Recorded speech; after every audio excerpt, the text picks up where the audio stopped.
He used to call it patience. That's how it always begins.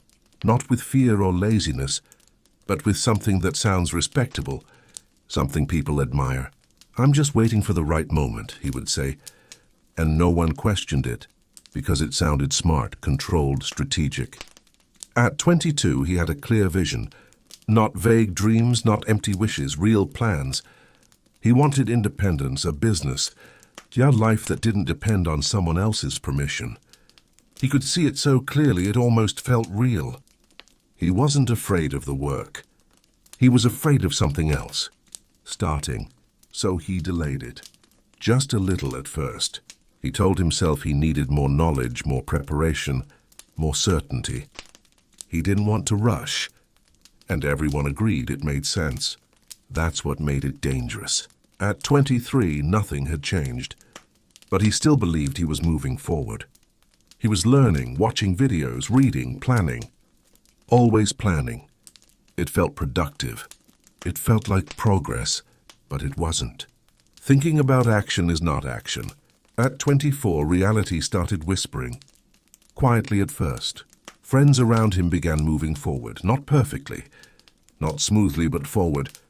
Some failed. Some struggled, some quit. But they all had one thing in common. They started. He didn't. He told himself it was a good thing. He was being smart. He would avoid their mistakes. He would do it better when the time was right. So he waited. At 25, the discomfort grew stronger. He began comparing himself to others. Not openly, not in conversations, but internally.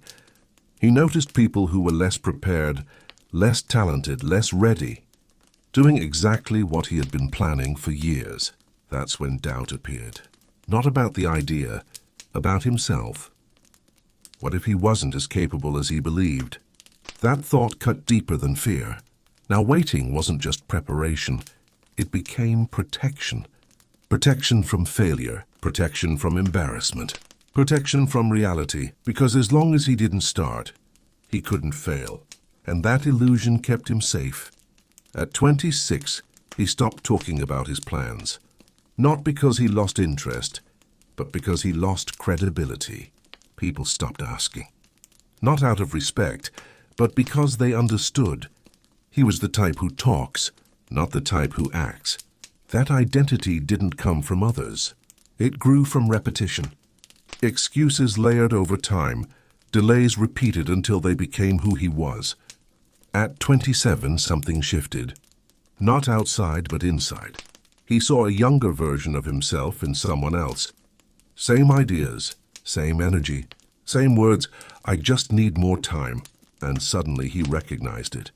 Not ambition, avoidance. That was the first crack. At 28, the pressure became louder. He started noticing time differently. Not in days or weeks, but in years. Years that seemed to disappear without leaving anything behind. Then came the thought he had been avoiding. What if I'm wasting my life? He tried to ignore it. Told himself he still had time. But this time the words felt empty. At 29, reality stopped whispering and started speaking clearly. He met an old friend, someone who had once been behind him. No perfect plan, no perfect timing. Just action. Now that friend had something real. Not perfect, not easy, but real. Progress, experience, results. They talked, laughed, caught up. But beneath the surface, something heavy settled in. Because for the first time, he couldn't lie to himself. It wasn't about time. It was about action. That night, he sat alone in silence. No distractions, no phone, just his thoughts. And in that silence, the truth became unavoidable. He replayed the last 10 years. Not what he had done, but what he had avoided. Every moment he said later. Every opportunity he delayed. Every decision to wait. 10 years. 10 years of thinking, planning, preparing, and waiting. For what? The perfect moment? It never came. Because it doesn't exist. And that's when it hit him. Time didn't betray him. He betrayed himself. No one forced him to wait. No one held him back. He chose it again and again. That realization was heavy. because now there was no one to blame. No excuses left, just responsibility. He stood up, walked to the mirror, and looked at himself. Not with anger, but with clarity. For the first time, he saw the truth without distortion. He wasn't patient. He was afraid. Afraid to start. Afraid to fail. Afraid to lose the illusion of potential. Because potential feels powerful. It feels safe. Reality doesn't. Reality exposes everything. And that's why most people stay in potential forever. But something changed that night. Not motivation, not excitement. Awareness. And awareness doesn't inspire you. It corners you, forces you to choose. Continue lying or face reality. The next morning felt different. Not because he was suddenly confident or motivated, but because he had no illusions left. He started. Not big, not impressive, just real. The first step felt small, almost insignificant, but it was more than he had done in 10 years, and that mattered. Because action breaks illusions. Within days he realized something unexpected. The thing he feared for so long wasn't as powerful as he imagined.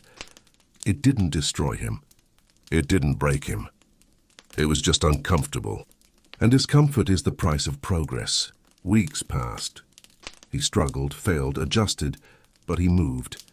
And movement created something he had never experienced before. Momentum. Not loud, not dramatic, quiet, but real. Slowly, the regret began to change.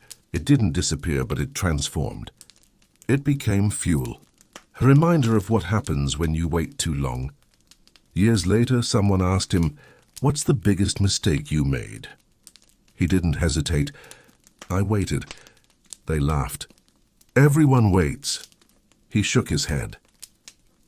"No, everyone delays, but not everyone wastes 10 years. Convincing themselves it's the smart thing to do."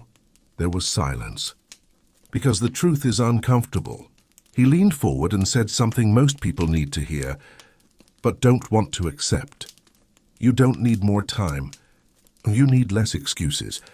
He paused, and then he said, the only thing that really matters. Time didn't betray him. He betrayed himself. And the real question is, how much time are you about to betray next?